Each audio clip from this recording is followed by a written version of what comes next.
总统赖清德过境关岛也受邀请联合总统官舍，目前赖总统已经到帛琉，也和帛琉总统惠恕仁进行双边会谈。加起60多岁受水教练渡水死在游泳池，家属指控渡水教防吹到这14分钟，拢无救生员来顺。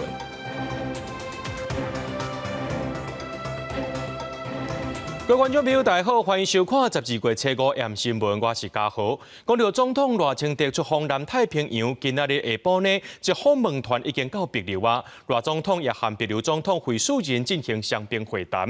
也那昨暗呢，到美国关岛过境，今仔日离开正前，受到关岛总督古雷鲁的邀请，做伙食早顿，也正做咱台湾头一位入去总督官舍的元首。赖总统也参访到这关岛议会，对方也送予总统由贺国旗本。另外，赖总统也和美国联邦众议院现任的议长强生讲电话，也是自上任了后的头一届。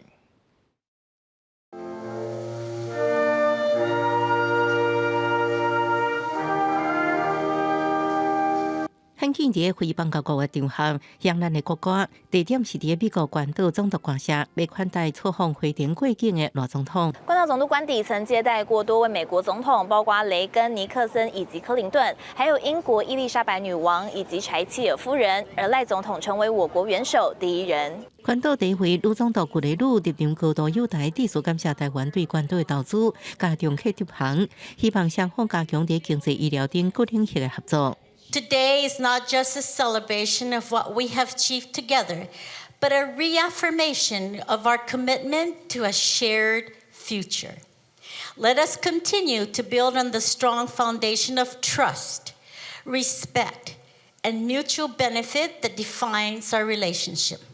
关岛和台湾都位处印太第一岛链，共同面对极权主义的威胁，我们应该要更紧密地站在一起，为印太的和平稳定做出更多的贡献。赖总统特别点出台湾甲关岛的印太战略地位，因为关岛是美国伫太平洋的军事要地，也被形容是美军对抗中国威胁的上前线。赖总统踏进关岛议会殿堂，创下我国总统过境关岛的突破纪录，更是以行动凸显台湾与关岛的关系紧密友好。To mark this occasion. 议长送予咱的国旗、关岛旗的礼物，佮送议会通过欢迎赖总统到访友好国旗文。其实关岛议会已经连续4年通过友台国旗，包含支持台湾参加国际组织甲联合国气候变迁公约公约，也每年祝贺咱的国庆。赖总统佮把握过境时间，甲共和党籍的众议院议长强生通电话，时间点伫川普胜选了后，特别引起关注。赖清德总统在过境关岛时，电话与视讯了数位美国国会议员，他们表达了跨党派对台湾的坚定支持，也希望未来持续深化台美关系，共同维护印太区域的和平、稳定与繁荣。财政上宴请超过300位侨胞，赖总统快闪关岛过境不到24小时，力求在出访期间深化台美关系。以上是公视协会全方俊怀在美国关岛的随行采访报道。来关心咱的国内，讲到这陆军269旅今仔日伫咧屏东进行联用操演，投入各种的战车、火炮武器进行实弹射击。陆军航特部也派出着阿帕奇攻击直升机，发射着海神火弹、火箭弹30连炮。空军 IDF 建国号战机也有参加演练。另外讲到这总统赖清德咧，按算伫明仔载会登来到台湾。就外国媒体报道讲，这中国真有可能伫咧拜6礼拜发动军演。也有专家是认为讲，这中国呢无排除和罗西亚做伙行动。放火焰大了后，就随立场 IDF 建国号战机车5出现伫屏东的空中，陆军269旅第3军基地开始联用操演，包括陆军航特部、空军拢投入兵力做实弹操演，验证协同作战的能力。战车炮射击精准弹着白色衣裤内面的目标区，扫落来。阿帕奇攻击直升机入台，发射海神火箭弹，增强大火力。敌军高速的主力战车小连续进场，用较大火力压制敌军持续对头前推进。现场的炮声无断过，浓烟一阵一阵冲出来。这边联用操演一大重点，各组的无级无人机参演，会当自主起降耐风6级，伫空中时间超过1点钟，作战范围到30公里，会当用伫山顶山坡花情感钟，随回团战场的影像。监察院其实有提出报告说，我们这个摩羯无人机的功能还有性能并不十分的理想。也就是说，我们我们国军还要投入更大的心力啊，在无人机的应用跟投入实战方面。在操演结束了后，真侪车城的民众是排队去伫山顶，动作真熟悉咧捡枪支壳，有的人佫家己准备吸铁，因为这枪支壳会当卖200块，互当地居民加减会当赚一寡。加减老人啊。我拢7岁10岁人啊。总统赖清德出访暗算初6登来台湾，外国媒体路透社报道，讲中国恐惊伫拜6礼拜对台湾发动军演。国防部初5发布，正找到中国军机9架次，其中6架次是超过海峡中线，直来到西南空域，加上7架次的军舰、2架次的公务船绕台。另外，国军嘛掌握到中国军舰辽宁号的动态。在俄乌战场，中共对俄国提出相关的这个外交，还有就是经济上的援助。那么在太平洋这边，俄国就出动海军来替中共就是撑腰，来展现他们所谓这种地缘政治上陆权国家的合作。针对到西亚的唱水艦真正是出现在台湾东边的外海，苏志云分析，无排除中国军队含陆西亚做伙行动。罗德温表示讲，台湾必须防范中国搁一摆演练封岛，切断能源进口的性命线。记者综合报道。南韩总统尹锡悦宣布戒严，引起风波，民众除了集会抗议，这南韩上界大的工会是搁再改呛声讲，要进行无限期的罢工，一直到总统落台为止。不过，英国内有民众呢是无希望社会安尼无稳定，那对于外国游客来讲，这拢是民主自由的表现。南韩国大部初5豆瓣关心总统尹锡悦弹劾动机，尤其针对进行的短暂式戒严激发民众集结。在国会议事堂头前，警方已经严防大规模停控。现场呢可以看到，还有包括这个活动室的围栏哦，也都在旁边，就是进行准备的状态。怕晚上的时候呢，到时候人潮众多的时候，也要来进行这个安全管制。而对面呢，可以看到这个是由这个在野最大政党共同民主党所拉起的布条，就是认为尹锡悦呢当初这个宣布戒严啊是有违法之嫌，并且要将他进行弹劾。저도 많이 놀란 것 같아요 지금. 갑자기 이렇게 돼가지고. 아, 네. 유리창도 깨졌다 하고 좀 큰일이 난 것 같다 생각했어요. 저도 학생 입장으로서 인석열 정수의 이제 민심도 좀 안 좋고 그러니까 좀 탄핵을 좀 시켜야 될 것 같은데. 일단 말을 좀 조심하시지 않는 것 같아요. 同时间，南韩铁路工会呢日前与资方谈判破裂，在5号，也就是今天发起了部分路段的罢工。而刚好全南韩最大工会 KCTU 呢也认为，如果尹锡悦一直不下台，那就要发起无限期的罢工，到时候恐怕将更加影响民众生活。저는 얻기를 바라야죠. 한 나라에 살았지 뭐 잠깐 경솔하긴 했다고 생각하지만은 같이 여기 사는 사람들이 많이 걱정을 하고 있는 줄 알고 있습니다만은 다 같이 뭐 국민들이 함께 다 이겨 나가면 되죠. 民众希望代志赶紧结束，有报道显示要支持尹锡悦反对弹劾。为欧洲来陆客是认为这都是南韩民主的表现。如果我们英国的首相他也是类似的采取，我们也会非常非常的生气，我们会去抗议。现在实质上就没什么影响，你看大家都在买东西啊，就优惠还挺多的。在明东商圈这可以看到，一般的生活及消费行为并没有受到太大的影响，而最终南韩如何展现人民的意志，就看本周国会的弹劾案表决结果。以上是公视新闻吕建云、陈宏毅在南韩首尔的采访报道。这南韩总统呢，尹锡悦和这在野党提出着弹劾，加入历史上的第3人。那执政党已经宣布会团结来抵制，不过因要求尹锡悦就要退党。 준비 없는 혼란으로 인한 국민과 지지자들의 피해를 막기 위해서 통과되지 않도록 노력하겠습니다. 面对六大在野党启动总统弹劾案，南韩执政党国民力量党初5宣誓会团结抵制。目前本案也需要8个执政党籍的国会议员换过来，才有可能通过。党魁韩东分析讲，国民力量党无支持戒严，也未为总统违宪的做法讲情，因先提好李。 당대표로서 대통령의 탈당을 다시 한번 요구합니다.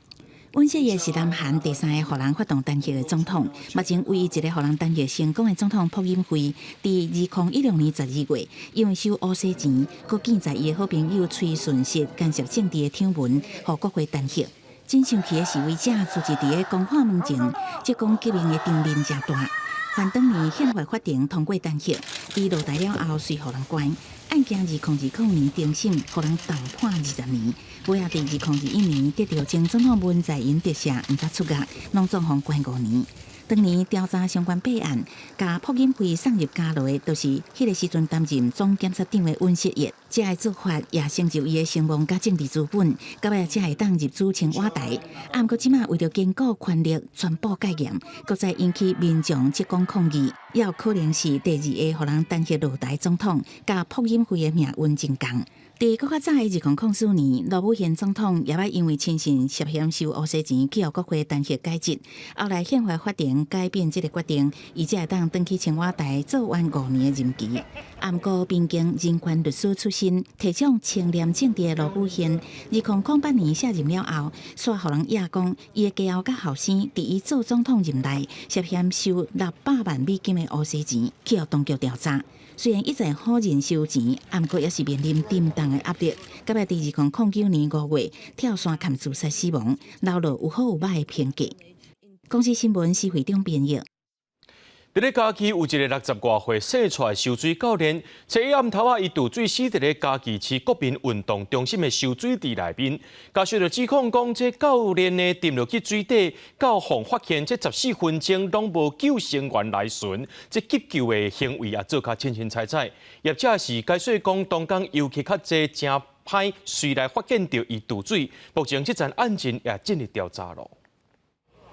法医检警等人进入解剖室查明死因，一个60多岁姓蔡游泳教练，初尾仔去嘉义市国民运动中心游泳，却伫6点外，互其他游泳人发现面向会扑伫水面。他旁边还有位大哥先发现，他说这里怪怪的，我们就赶快过去看，哥一起先马上去。2个游泳人紧加救起来做 CPR， 救生员嘛紧过来斗3工，找人叫救护车，啊，毋过已经救袂转来。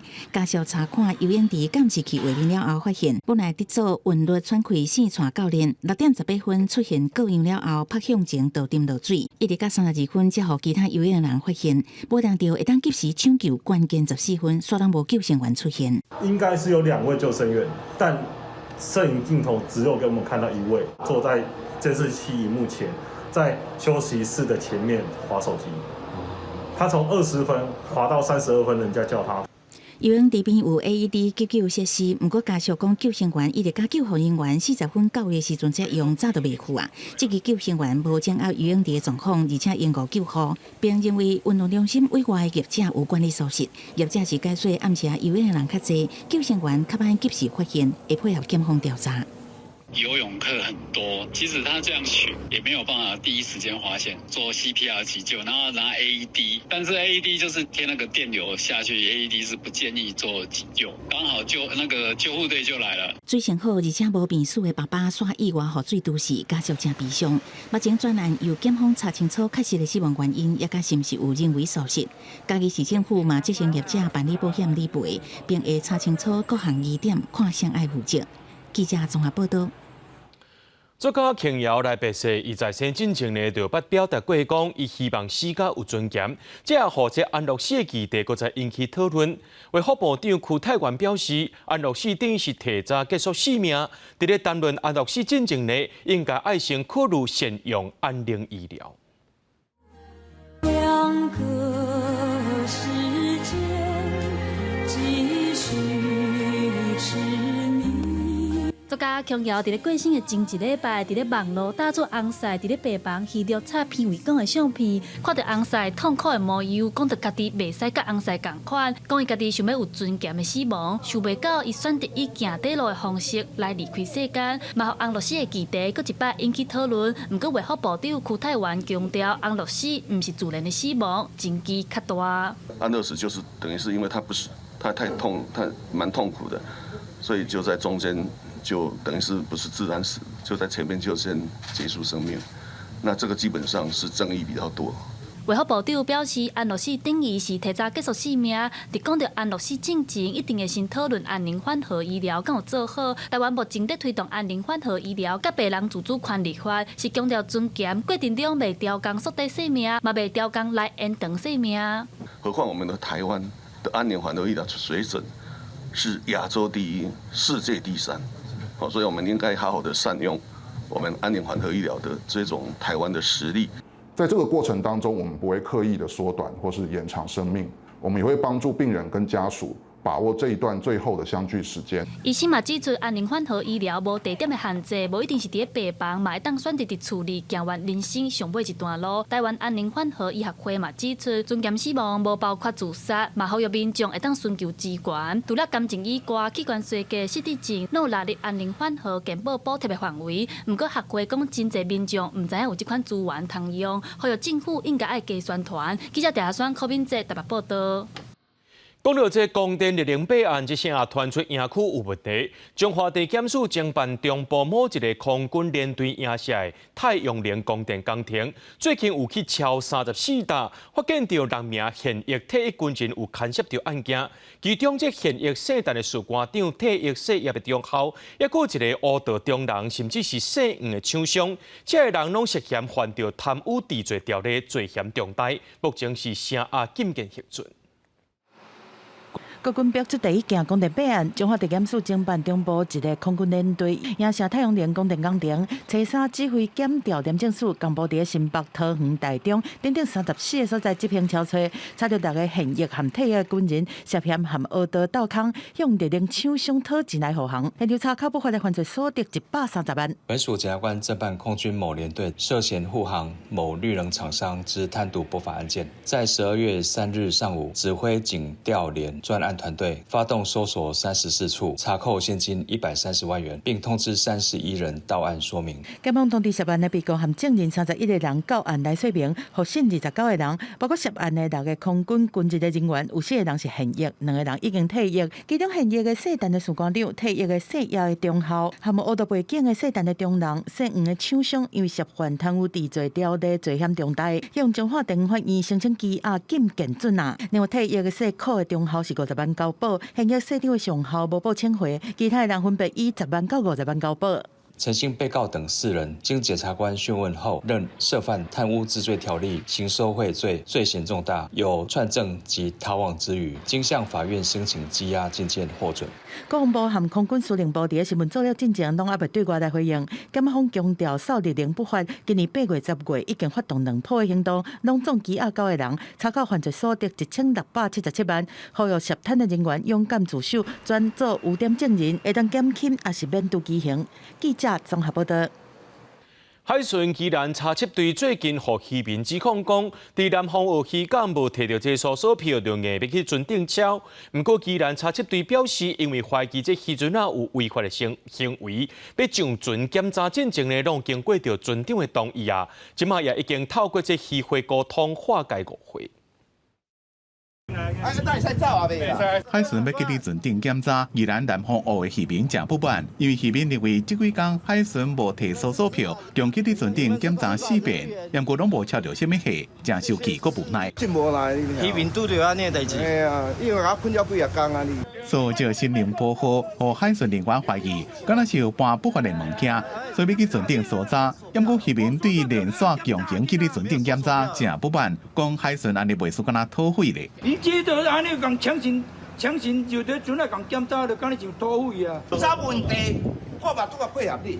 因为渔民认为因有针对性，所以海巡去伫检查时阵，有甲渔民一直沟通，也请渔会协调化解误会。那本案因新船长认本队对该船有针对性，请苏澳区渔会陈总干事出面主持公道，经3方协调沟通，气氛上称融洽。对渔民的不满，海巡讲，新宁坡渔船入港了，敢若是有不法的动态，因为时间真赶，结果船长同意依法去伫船顶检查，并无查到不法。后昼也补送搜查报告给地检署，甲渔民之间的误会已经化解。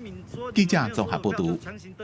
全观众朋友来看国际新闻，讲到面对弹劾危机的，还有菲律宾的副总统萨拉杜特地，由宗教界和学术界人士组成的民间团体，3天内已经把这国会投诉2届，要求把这副总统弹劾。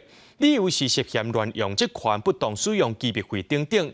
那进前这副总统搁再讲，伊要暗杀掉总统小马可士，这部分国会也等来调查。不过，宗教领袖、教师、人权团体和全国会议员组成的一个民间团体联名，这是搁一摆底征互众议院，要求弹劾副总统萨拉杜特地。众议院的秘书长出面来接受申诉文件。So on this basis, we say that she betrayed the public trust which is an impeachable offense under the Constitution. And so we are all asking on Congress to impeach her and remove her from office and prohibit her from occupying any other government positions in the future. 这个弹劾是指控萨拉杜特地在2022年12月到2023年兼任教育部长的期间，涉嫌污蔑使用职权，不当使用6亿1250万披索，差不多代表3亿4000多万的机密费，而且下令伊办公室的官员伪造报告来暗看不法的行为，若要为着要闪调查，拒绝接受国会相关的质询。民间团体认为讲，这行径已经反背公众信任，是宪法袂当吞润的。主张甲弹劾，这嘛是民间团体伫3天内2摆提出弹劾的申诉。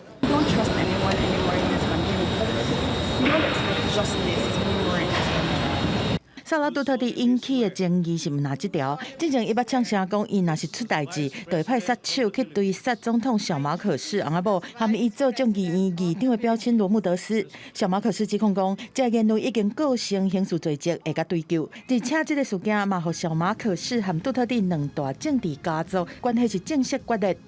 Ganun na lang kadali ang pagplano sa pagpatay ng isang presidente. Paano pa kaya ang mga pangkaraniwan na mamamayan? Ang ganyang kriminal na pagtatangka ay hindi dapat pinapalampas. 小马可仕和萨拉杜特地是伫2022年同意策略性革命，双双伫政府总统选举摕到压倒性的胜利。但是2个人上台了后，因为利益的分配和对外立场无共这原因，关系是愈来愈歹。萨拉杜特地进前因为不当言论持续受到国会调查，所落来搁面对弹劾的危机，2大家族的权力斗争。伫明年5月，菲律宾国会机动选举愈经恐吓愈严重。公司新闻张惠敏编译。来看德国的福斯汽车拍算要大规模裁员，目前也正在进行这劳资谈判，工人已经开始经过性罢工，全国有6万多人参与。昨会员大会，这劳资双方就伫咧劳动部长面头前冤起来啊。德国著名品牌福斯汽车集团拜三举行员工大会，德国劳动部长海尔原有出席。路透社报道，会中劳资双方发生冲突，员工发出声音，拒绝予企业高层完成报告。陷入经营危机的福斯汽车，为了减轻成本压力，计划关至少3间工厂大规模裁员，搁全面减薪10%。这是福斯为1937年成立以来头一届关国内工厂。劳资双方已经进行过3届谈判，不过拢无法度达成共识。员工伫拜一发动2点钟警告性的罢工，拢总66000人参加。德国金属工业工会搁放调讲，若做谈判结果无亲像预测的，甚至有可能无限期罢工。In einer Woche, am 9. Dezember, geht es weiter mit den Verhandlungen. Mal sehen, wie sich die Arbeitgeberseite präsentiert. Ich bin ziemlich sicher, diese Verhandlungsrunde am 9. Dezember dürfte eine Weichenstellung bringen. Annäherung oder Eskalation. Wir sind zu beiden bereit. Ja, ich finde, wir müssen kämpfen für das, was uns zusteht, weil es kann nicht sein, dass immer wieder der kleine Mann der Verlierer ist. 福斯汽车发声明表示，公司尊重劳工罢工的权利，嘛相信会当透过持续的对话，会当有双方会当接受的长久方案。同时，公司也采取措施，确保罢工期间汽车出货无受影响。福斯汽车集团是德国上界大的企业之一，包括保时捷、奥迪这出名品牌，伫德国有12万的员工。不过，面对全球产业的竞争，国内生产成本真悬，地属效率大幅度减少。福斯的劳资争议反映出德国的汽车产业挑战真大，工人处境恐惊会愈来愈困难。公司新闻由派准编译。中美洲国家古巴最近因为油无够，佮电线设备伤过旧，一再发生这全国大失电。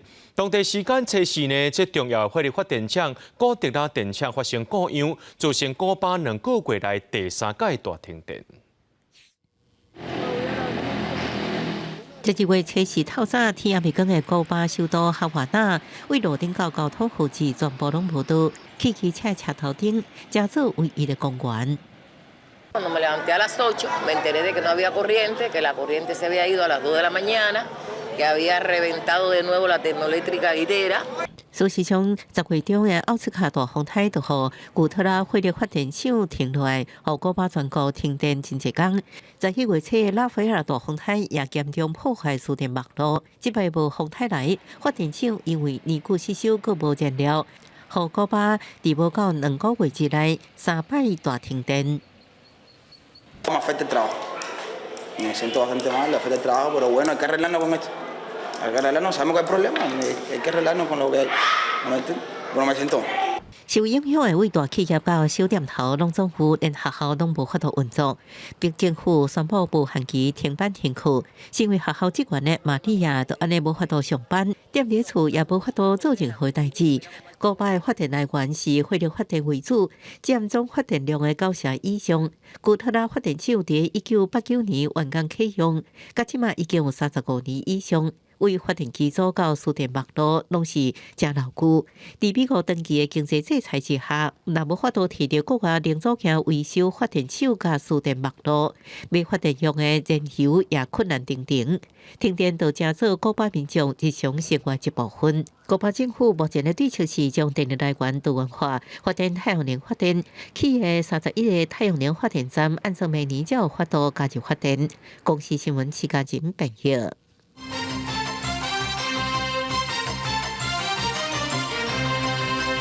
北检侦办民众党主席郭文德牵涉到政治现金等等的案件，为了要理清这金流的细节，今仔日头一届用证人的身份约谈前立委，也就是现任的新公人寿慈善基金会董事长吴欣盈，先经过着调查官问话，中昼去到地检署，才开始点外证的复讯了后，无报请回。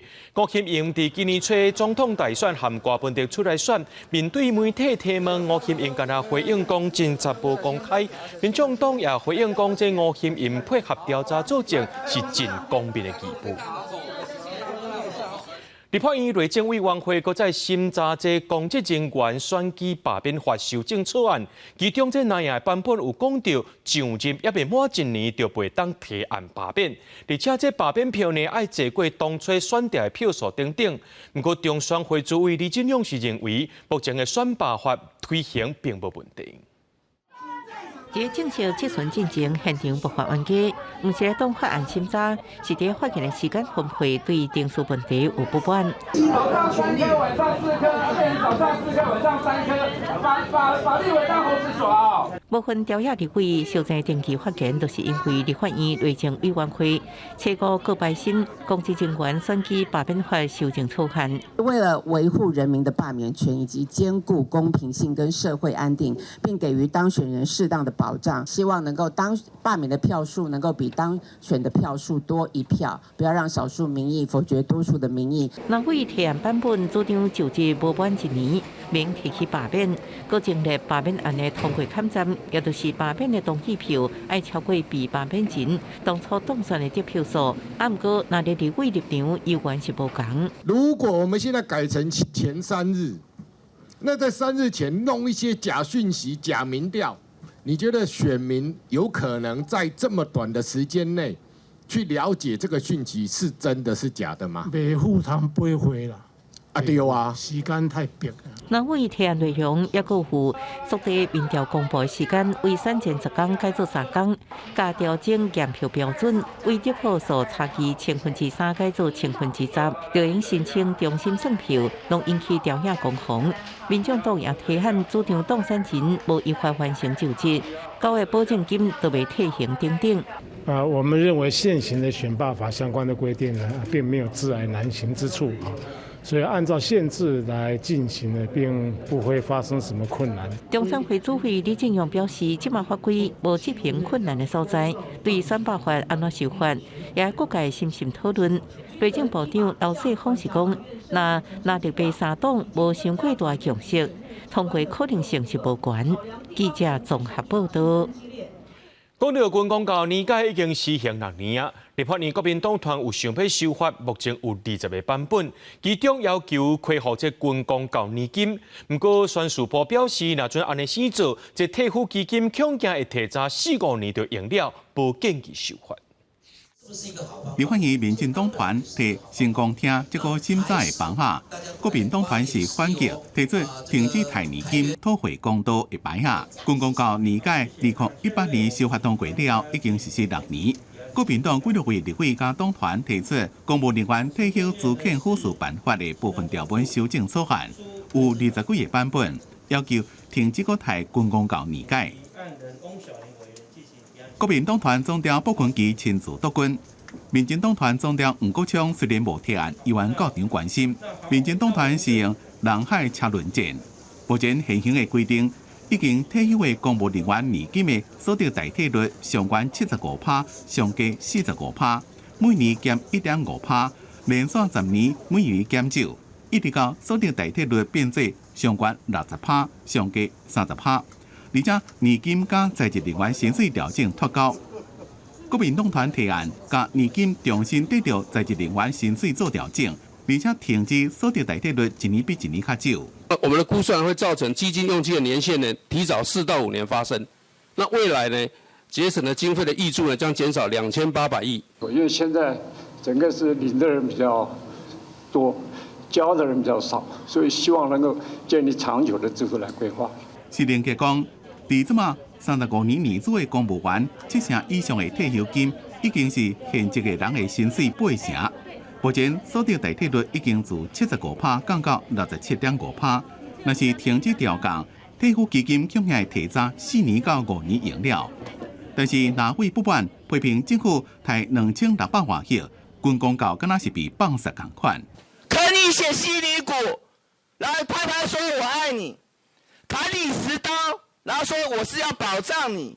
不要忘了，马英九时期124场的讨论会，蔡英文时期是25场的全国讨论。那现在2024的立法院，我们希望汇聚社会共识。民进党团是符合市政局的主张，在审查进前应该先召开公听会，认为军公告年改袂当阁行回头路。经民联也伫咧立法院头前抗议，反对年改倒退路。这个国家不是只有退休公务员，你眼中难道没有年轻人？罗中强表示，国民党的提案恐吓予少年人排除掉原税收低福利的国家财政，扩大贫富差距。若是军公告有特权，会伤害社会团结。记者综合报道。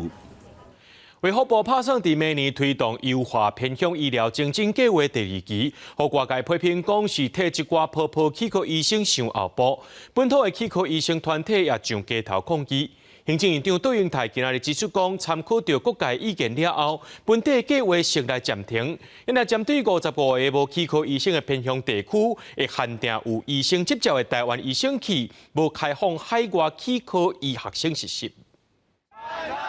顶个月底，200个本土业医团体行上街头，抗议卫福部伫要推出的优化偏乡医疗精进计划第2期，都是为了替泡泡业医开后门，变相开放海外业医学生的实习名额。行政院杜永泰初稿指出，参照各方的意见了后，原计划暂停，要求卫福部1个月内重新修订计划内容，让大家不要担心有什么其他的一个副作用，更不要有任何开后门的一个疑虑的。区泰元表示，行政院提出3项原则调整，包括增加偏乡医疗的巡回医疗量能，现有预算经费爱用伫偏乡卫生所、气科设备的换新甲购买，以及薪资保障。若是55个无气科医师的偏乡地区，除了鼓励有执照的本国医师去服务，嘛鼓励在地的本国医师透过奖励制度回乡服务。卫生所里面的大概就是驻点医师。大概都是内科啦，没有这个牙科啦。而我们是需要说，能够最少1个礼拜有1个牙医师，能够到偏乡地区为我们巡回医疗服务。偏乡居民长期所面临到牙科医疗困境，同行不同命，是社会不可承受之重。那呼吁政府应该要加速规划的脚步，而非一再的祭出这个留任效果有限的奖励措施。区泰元讲，总预算24亿偏乡计划无变，修订了后，上主要的差别是完全无开放海外学生实习名额。计划修订了后，会赶紧送行政院核定，再个由立法院审查预算，希望会当如期伫明年上路。记者综合报道。政府推动学校搭班有牛奶、糖好啉的政策，却因为配送等等的问题引起议论。农业部提出新年度由中央提供预算，地方政府照实际需求去规划。行政院长杜永泰今日也指示，这农业部和教育部爱伫1礼拜内和地方政府沟通，看情形才来做决定。时间一到，各校的学生囝就到集合地点领旧顶，早地教授林。政府推动班班有先例政策，教会上路以来，因为配送冷链这问题，造成教育第一线人员负担加重。农业部提出新年度该向中央提供预算，地方政府较实际需求执行的新想法，在行政议会当中讨论。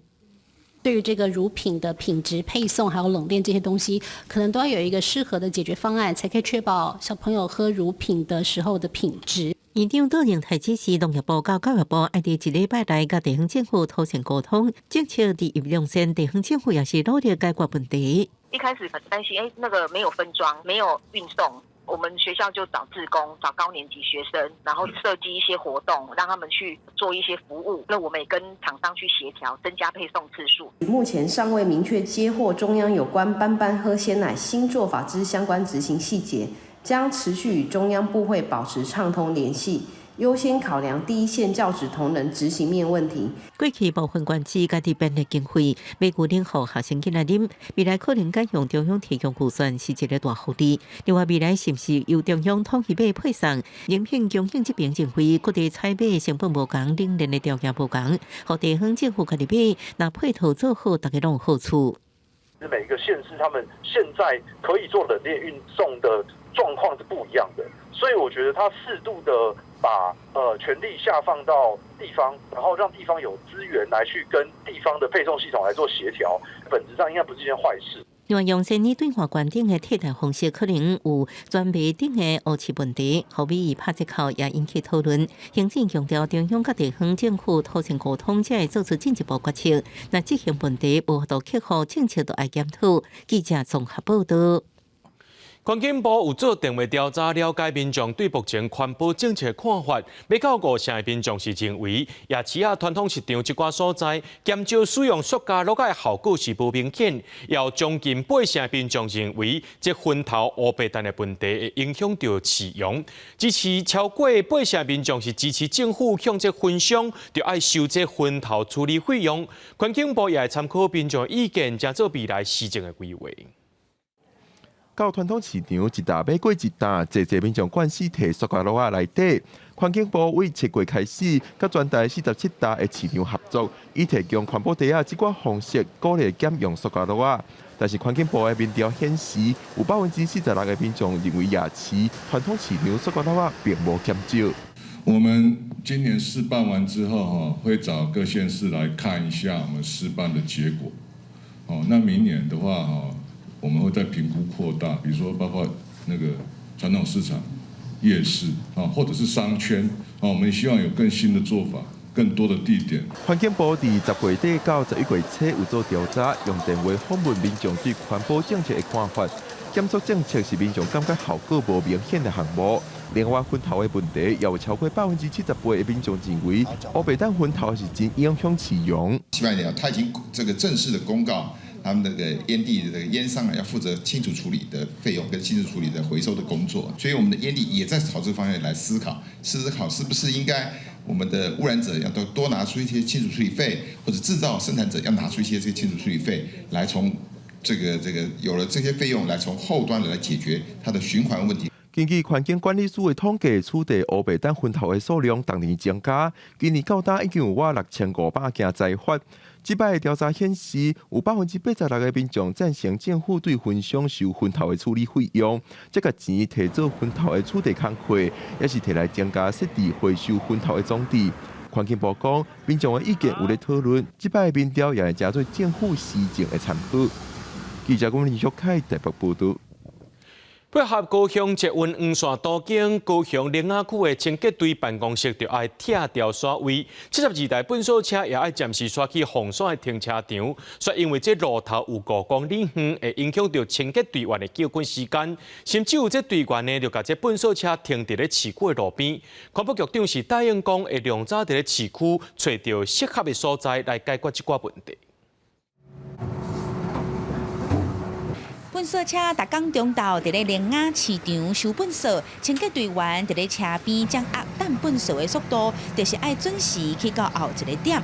这撮粪扫收煞了后，粪扫车爱搁驶5公里远，甲车停到红线的停车场，安尼才通休困。因为莲雅区的清洁队办公室被刷走、被拆除，目前莲雅区72台各种粪扫车甲清洁车暂时先停伫咧南红线的清洁队。你要囥地啊，人怎有土地通互你囥？这地点无迄落土地啊啦。负责市区的清洁人员甲粪扫车，若要休困，就爱去红山，来回上无爱40分钟。议员接到里长甲队员的申诉，有时啊人员就将粪扫车临时停伫咧路边休困，若无就利用载粪扫去焚化炉的时阵休困食饭包，准备后一撮收粪扫的工课，有影真辛苦。议员黄文义伫咧议会质询的时阵表示，环保局向代替南区供应厂租备临时停车位，同款无休困的空间。凤山停车场离我林雅区其实是有点距离的，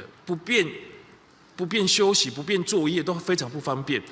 有没有可能在我们所有的土地里面盘点出来，真的是可以让他们可以休息、可以停靠，也可以办公？司机没有一个地方休息，我们会尽快去找一个备案的地方哈。所以我们现在也积极在寻找，说看看在林雅区这边有没有一个其他的地方，我们可以有一个机动车辆去停的地方。因为配合途经莲雅区的清洁队资本的所在爱拆除改建，目前还未找到适合的用地。环保局长指出，在莲雅区要找到有够大的停车位，实在是真恶找，会赶紧找到所在，卖互清洁队员无用四界走踪。记者柯昭阳高雄报道。伫咧都会区人口比较较济，目前军警拢有多次加急。面对着这社工的流动量是真大，新北市政府即摆也拍算要来向中央争取到这多次加急的部分，希望会当甲人才留调的。那社工工会是强调讲，提关薪水虽然会当减轻负担，不过也应该重视到社工的劳动环境，还有因的心理负担。社工协助送饭，互行动无方便的人陪伴伫因边仔，互因生活上的支持。毋过，亲像新北市人口超过400万人，人口侪社工的业务可能也对咧增加，造成社工的压力大、负担重、流动率悬。有新北市议员要求新北市政府提出对策。我们也希望跟向中央这边来倡议，在我们以人口数这样的一个累计的一个情形之下，可以考量在新北这个都会地区人的压力，就是人口数比较多的这个区块，可以给予相应的这个都会加给的一个协助。新北市社工科科长表示，因为伫北部生活成本较悬，以新北社福中心的状况来讲，有的菜鸟社工会考虑转去故乡服务，就会当先税厝钱。所以新北市政府有按算向中央争取比较军人警察有多次的加急。除了替社工加薪之外，社工的劳动条件跟劳动环境，还有社工的整个精神心理的负担，这些东西都是一起要被处理的，不然你只有加薪，一样是留不住社工，因为现况就已经是这样的情形了。工会表示，毋但新北、高雄、全台湾各县市拢有社工人口流动大这款问题，这是规个社福界爱去检视的。因也强调，社工是对人的工课，爱随时面对无同的状况，各有服务对象的情绪。目前社福界拄到真大的挑战，就是少年人无愿意来做，愿意做的佫做袂久，人才短暂的问题，建议政府提供佫较完整的教育培训来解决。记者张家嘅谢桂林新北报道。高雄燕巢有民众半暝无聊，走去某一间大学门口，表示讲这路口的翕相是伫咧掠超速的，就用走对头前走过去看卖，说真正有甲翕到。警方表示讲，迄台毋若掠超速，连车还佫民众若准撞过红灯拢会掠，一声这个民众爱罚款500块啊！少年仔趁半暝马路无人向路口冲去，过停止线了后，违规翕相机闪光翕相。事发伫高雄燕巢深中路段的路口，民众当作路口装的是测速翕相，就想要用走的测看卖，行为互附近大学的学生摇头。太危险了，毕竟他是在大马路嘛，然后晚上可能很多这附近都是学生啊，可能会超速啊，经常做这些举动啊。他只是为了想要蹭流量。民众行为已经违法，但有学生表示，家己行伫路口附近的时阵，嘛捌互翕相。之前就是我吃饭的时候走过去，然后他就拍了一下。好字条顶悬装感应雷达，警方表示路口装的是测速兼冲红灯翕相，会想跟翕相是因为迄当时路口是红灯，民众冲过停止线的行为，红绿灯是冲红灯。警方将通知行为人到案说明，并分别依据《道路交通管理处罚条例》第78条第1项第1款及第4款自单举发，共计处新台币1000元罚款。显然，不管是伫马路顶悬耍，还是冲红灯，拢违反道交条例，各罚500块。民众半暝无聊想要用违规翕相切走的速度，等到互翕到冲红灯的证据，这些真正是损失大。记者陈焕武、柯正俊高雄报道。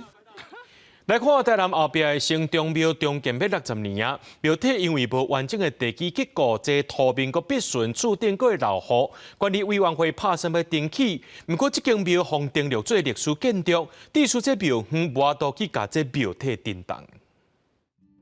7月1日咧设计庙体图稿，用一家节时间投入大幕基艺国宝艺术柯汉丁，真侪庙宇的设计，拢通看到伊传统的工艺手法。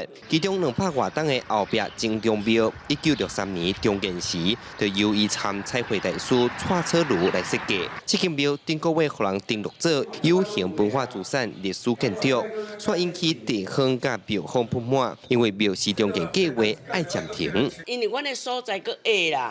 啊！你讲要保存，你也讲阮有所在，阮就保存。啊，阮建到无迄个所在，乡客来，你敢知落雨来拢滴雨，大家厝倒有人厝倒呢？这个建筑物有价值，若发生意外造成伤亡，啥物人要负责任？叫伊负责任，伊嘛讲伊无要负责任啊！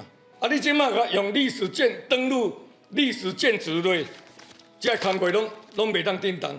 庙方坚持要重建，除了庙体有壁船加漏水，主要因为庙无地公牛，兼这搭是伫外段站顶面，因请台南市土木技术工会做鉴定，结果庙体无符合耐震标准。其实当时那种钢筋板它都不会符合现在的标准，所以我们评估出来它强震来可能还是会有倒塌的疑虑，所以我们是建议它拆除重建。很多个当代相当技艺不错的一个艺师们的一个作品的汇聚的地方，所以这部分经过我们台南市文资审议会的审议结果，登录为历史建筑。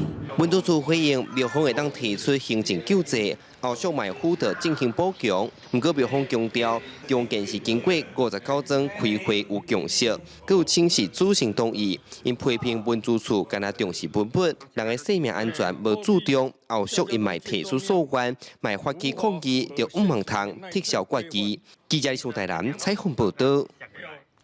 人在发展，时代的进步，科技也对咧改变。虽然讲即摆科技真进步，不过有真侪传统艺术是需要值得人去珍惜的。来看这中华乐处国小邀请馆内传统工艺、装笔，还有做生命纸簿的保存者郭金忠老师来教这学生勘测线，还有画面谱的技术，甲这工艺运用伫咧生活用品当中，要互学生来认捌到传统艺术的多元应用。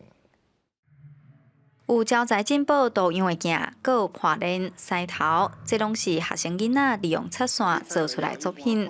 中华馆乐处国小邀请馆内传统工艺技术保存者郭金忠老师来教学生测线甲画面谱的技术。头摆学测线，囡仔人就讲，这项功夫真无简单。老师的作品足水的，但是家己做就无遐尼简单。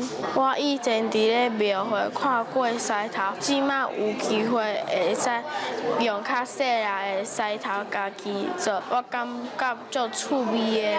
郭金忠艺师13岁就开始学狮仔，是中华馆无形文化资产装笔甲形象纸簿技术的保存者。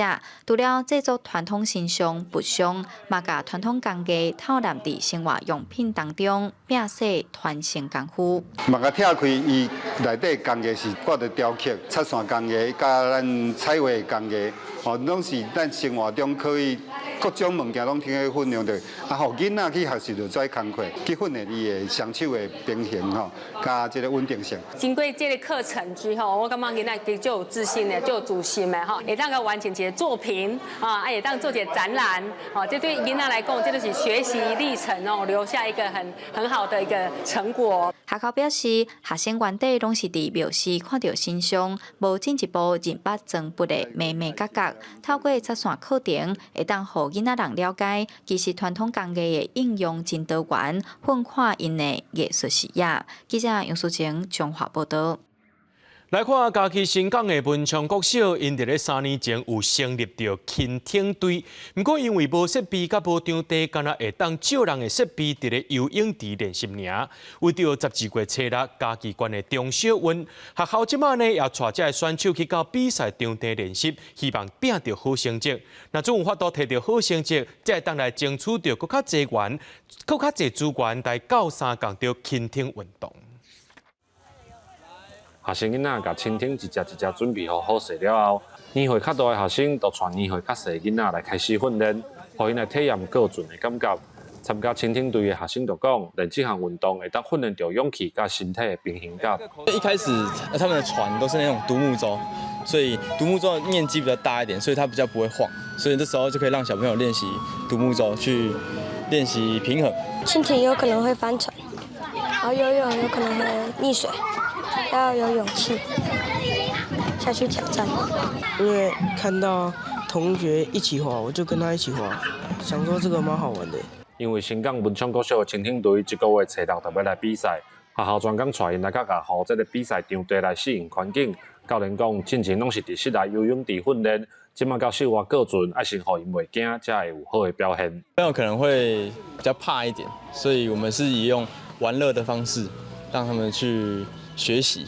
大潭这个活动就是阮文昌国小的学区，这个湖面包括伊的水算活水，嘛有够长有够宽，所以来遮要比赛进前，我拢会带囡仔来遮做异地的训练学校表示，3年前开始推广蜻蜓成立校队，一开始敢若会当伫游泳池甲人借船来训练，即马有学校这个训练基地，希望会当搁延续前2档的好成绩，互搁较侪人会当关注增加学校的运动发展。记者林慧婷嘉义报道。带咱的观众朋友来关心天气，受到这东北季风的影响，气象署也指出讲，今日暗时开始呢，这水汽会变高，基隆北海岸、东北地区、大台北的山区会较高落雨。那中南部虽然天气是较稳定，不过也是要注意讲，这早暗温度会差真大。按算拜6礼拜东北季风搁再变强的时阵，天气就会搁较冷哦。咱明仔载天气是安怎？带观众朋友做伙来看卖。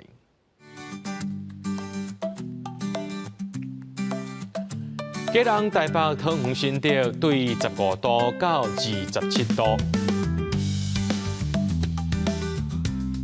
苗栗、台中、彰化、南投、云林对14度到27度；嘉义、台南、高雄、屏东对15度到28度；宜兰、花莲、台东对17度到26度。平湖金门马祖对16度到24度，还过未来3天的气象。